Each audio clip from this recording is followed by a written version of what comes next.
and being outstanding. Everybody make some noise. Hello, what's going on out there? How's everybody doing? Good. Wake up, goddammit, how's everybody doing? Yeah, they on their sleeping tip. All right, what's going on? What's up, Swizzy? And we here, we finally here.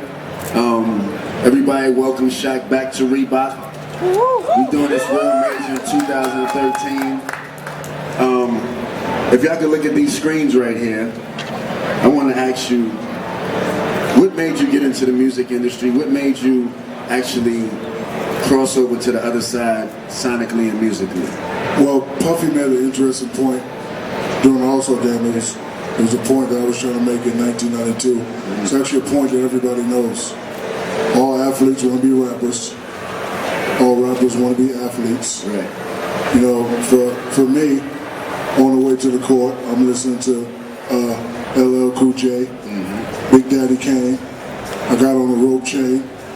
You know what I'm saying? I got on my joints. I got on the bomber. Yeah. Then when I get to the court, I'm Dr. J. I'm Magic. So, you know, for me doing albums, it was just about me. It wasn't about me trying to be a big time rapper. It was about a kid from Newark, New Jersey, following his dreams, performing with all his favorite rappers, having a good time, you know, doing the damn thing, you know, just having fun. Had a lot of success. 2 of them went platinum, 2 of them went gold, and 2 of them went wood. Which 2? Maybe. point out the 2. Point out the... First 2 went platinum, and I ain't gonna name the other ones. The last one went gold, though. Yeah, but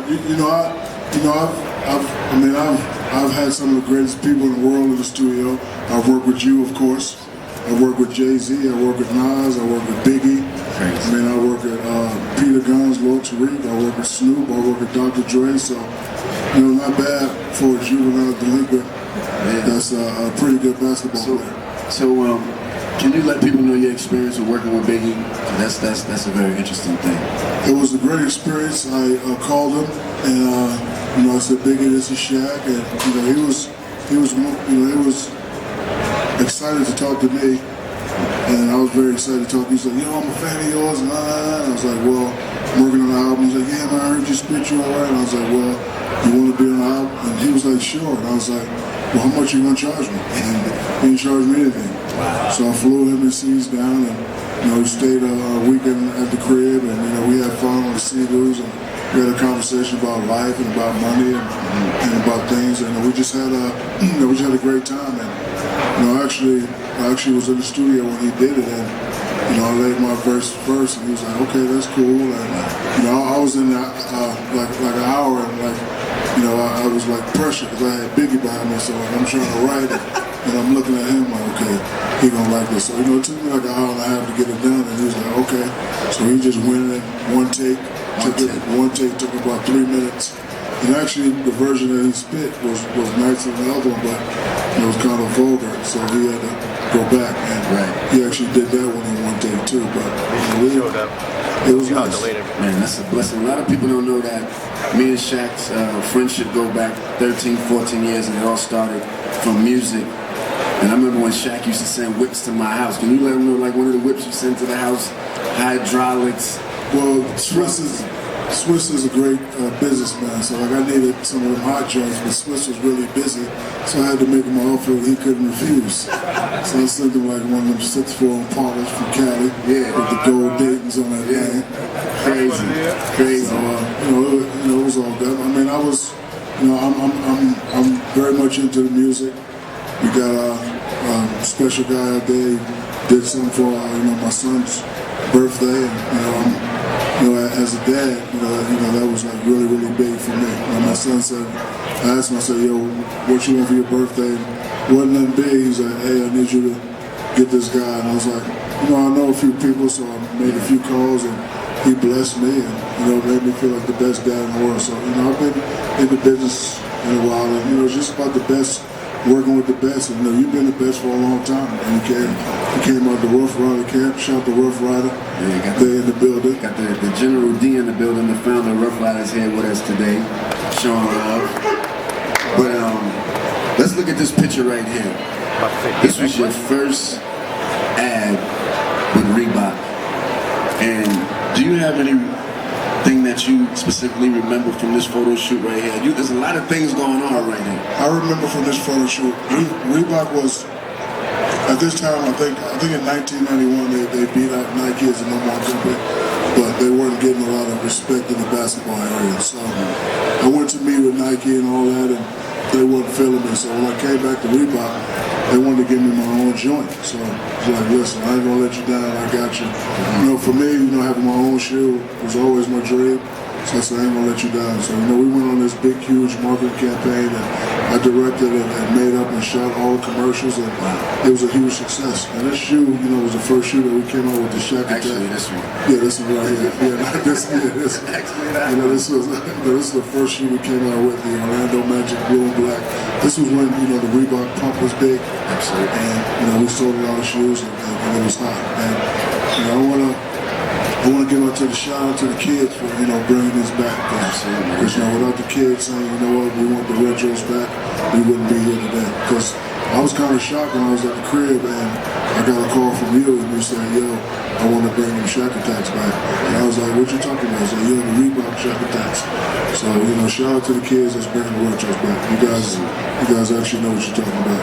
Listen, and shout out to you for being the first athlete to have a signature shoe at Reebok and to be back here in 2013 and starting a new chapter for a whole new generation. And the one thing that generation need to know is that don't mess with Shaq, because as you can look on the screen here, you're breaking backboards, different things like that. Yeah, that's what I used. That's in 1992. I ain't doing this shit no more. But back then I was a monster. I used to pump these joints up 20, 30 times, and they were real comfortable, they were real hot. I was just, I just had it going then. And this was a time I had no championships, and everybody was saying, he's good, but he has no championships. So it's just like, you saying that, he's a good producer, but he ain't got no platinum plaques yet. So you in a joint just, being hungry, just, putting out the monsters that you put out. So, I was just, just letting people know who the Shaq Attaq was. Absolutely. Now, how many times you think you pumped your shoe up in this particular game right here? Oh, this game right here? It's like you was taking the head off that guy. No, I'm just telling him get that weak shit out of here. So, that game right there, I remember that game, I had 38, 16, and 5 blocks. Woo! That's probably bullshit, but it sounded good. So, I probably pumped it up about 9, 10 times that 9, 10 each foot? Yeah, each foot. It's a lot of pumping right there. It's a lot of pumping. Now, is Dennis Rodman gonna ever forgive you for that picture right there? Depends on if you like them nuts. Depends on if you like them nuts. And I see you over there with Kemp. What was Kemp talking about right there? He was telling you, man. No, we were in the same Reebok family. I think his joint was called the Kamikazes. Yeah. So, he was hot at the time, and I was still on the Shaqnosis, so I had to let him know that the Shaqnosis was a little hotter than the Kamikazes. Stay in your place. Yeah, stay in your place. Man, so we go through all of that history to come back to 2013 with the big man himself, and we have the Shaq Attaqs on the screen right now. How does it feel, having this back on the shelves? How does that feel as far as your legacy is concerned? It feels pretty good. I want to give a shout out to my baby mama, Fabiola Baptiste. I'm just playing. I just read her name to her. Right there. She was proud. No, it feels pretty good that they're bringing it back. I have 6 children, and one of my sons knew about them, but the other ones really didn't know about them. But they're on Twitter, they're on Instagram with their friends. So the other day at the All-Star game, they all kind of hit me up and they was like, "Yo, can you get me some of those first?" And kind of brought like a little tear to my eye, because even though I'm Shaq and I'm their dad, they're still on the other cats. So when they asked me to be the first one to get these at their school, it made me feel pretty good. Now, I had this similar problem. When you do something new, people don't know how to accept it. So when Shaq came with the Shaqnosis, tell everybody what was the general response on the Shaqnosis. Well, I've always been unorthodox. I've always liked to do stuff different. And a lot of times You know, like when I brought that shoe to the big time people upstairs, they didn't like it. You know, but they always gave me the ability to create my own junk. So when I came out of that first, they really didn't like it, and they thought it wouldn't sell. But I was having such a good year. All the retailers liked it, and it was just selling off the shelves, and they really liked the name. They said, well, how'd you come up with the name? I said, because if you look at that shit long enough, you're going to get hypnotized. Let me show you. So if you keep looking at it long enough, they're going to get hypnotized. No, seriously, because like one day I was looking, I was like, what am I going to name it? And I got real dizzy, and it was like Shaqnosis. That's what I'm going to name it. So first they didn't like it, but they picked up. So now, you have a lot of interesting tastemakers in the building. I'm gonna raise up one shoe and you tell me which one represents you, just so we can see what the room fit. How many people want these right here? How many people want these right here? That's pretty decent right there. Thank you. That's pretty decent. But this is funny because starting off that people didn't like that shoe. I remember people didn't like when I produced Jigga, and then that ended up being what it was. So, man, let's give a warm welcome to our brother Shaq for coming down here to Vegas, making this real. Shaq is back, Reebok's back. We already told y'all to look forward to authentic things, and I think bringing Shaq in is also giving the whole sneaker world more culture, something to build off of, instead of just putting a shoe in front of your face, saying that this is a retro you should buy. We actually have the full story. We engage him. Shaq, we're getting ready to do some cool campaigns. We got the man of the hour right here. So what we're going to do now is, before we do a photo op, some of you guys may have a few questions. I had much success with Reebok, but I always just tell people, take advantage of good opportunities, represent themselves very well, and just try to take care of the children as much as possible. But I remember growing up, I wouldn't dare ask my father for a pair of $300 sneakers. Wouldn't do it. He would kill me. And I wouldn't be here today. One more question. With the success of collaborations in the boutique landscape, do you see any collaborations with particular boutiques for the Shaqnosis or the Shaq Attaq?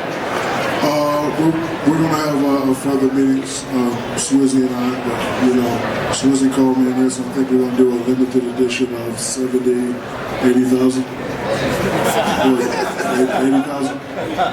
Yeah, 80 to 85,000, and depending on you guys hitting them up, texting, tweeting, I'm sure they could produce more. But again, thanks to the kids for bringing them out, thanks to you all for bringing them back. I appreciate you very much. All right, so we also, personally for Reebok, want to thank Shaq. I mean, he's one of the favorite family members we ever had, and for us all to be back together is really something special for us. And so this is really a big day for us, not just to sell shoes, but to be able to have Shaq back in our family is something really important for the brand. I'm one of your favorites? One of my favorites. Uh-oh, you heard that. Doesn't mean more money. Oh, yes it does. Yes it does. We got witnesses. I cut you in. So what we want to do now is one of a photo op for you guys, but also, one of our favorite artists, he's young, starting out with us. We just launched the T-Raw shoe a few weeks ago with Smoking at retail. He actually has a hot apparel line called Last King, so he's here with his booth. Check out his so we booth. wanted to invite Tiger to come up.